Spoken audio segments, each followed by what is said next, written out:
Shunaqa naqshli yaltirab turadigan kelinlik salon fatasi 50 ming so'mdan kam xarajat qilib o'zim tikdim desam ishonasizmi? Unda ketdik. Agar siz yangi bo'lsangiz, bu kelin salon fatasini bichilishini ham bundan oldingi videoda qo'ygandim. Bugun esa sizlar bilan o'tgan safar bichgan fatamizni bezalishini ko'ramiz. Buning uchun bizga 3 ta narsa kerak bo'ladi. Shunaqa biser, plakcha va mana shunaqa kichkina xrustalladan. Shu uchalasini olamiz. Buni narxlari va qancha ketishi ham profilimda qo'yilgan. Mayda ishni yanada osonlashtirish uchun qo'limizga shunaqa skotch yoki leykoplasterni olib barmog'imizga yopishtirib olamiz va shunaqa naqshlarni tikishni o'rganamiz. Endi mayda biserning ichiga qo'limizga skochni botirib olamiz va ko'ryapsizlar, xrustallarning o'zi yopishib chiqadi, ya'ni ishimizni yanada osonlashtiradi. Keyin xrustallarni kattasiga botirib olamiz. Endi eng e'tibor beriladigan joyi mana shu videoda ko'rsatilgandek ketma-ketlikda terib olamiz. Ya'ni birinchi plakchani, keyin 4 ta biser, o'rtasiga katta xrustal va yana 4 ta biser. Va birinchi bo'lib fatani qirqilgan joylariga mana shuni tekis qilib biserlarni tikib chiqamiz. Aytgancha hamma viloyatda sheva har xil bo'lgani uchun Navoiy viloyatida kelin salon fatasi deyiladi. Ayrim viloyatlarda esa sari ham deyilar ekan. Shu uchun fata desam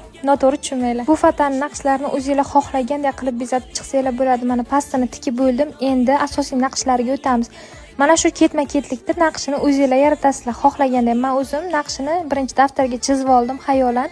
Keyin o'sha daftarga qarab shunday ketma-ketlikda tikib chiqdim. Tekis stolni ustiga qo'yib olib, mana shunday ketma-ket tikib chiqasizlar. Keyin bir tomonini tikib, ikkinchi tomonni o'sha tomonga qarab tikasizlar.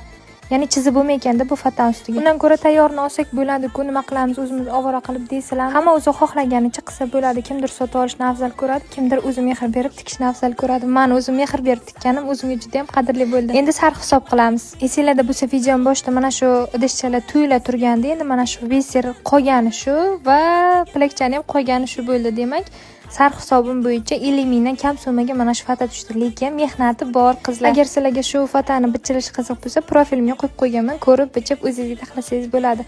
Aytgancha menga obuna bo'lishni unutmang, chunki shunaqangi foydali videolarni o'tkazib yuborishingiz mumkin. Agar sizlarga pachkasi 10 mingdan sotiladigan biser magazinning arzon profili kerak bo'lsa, profil deb kommentariyaga yozib keting, tashlab beraman.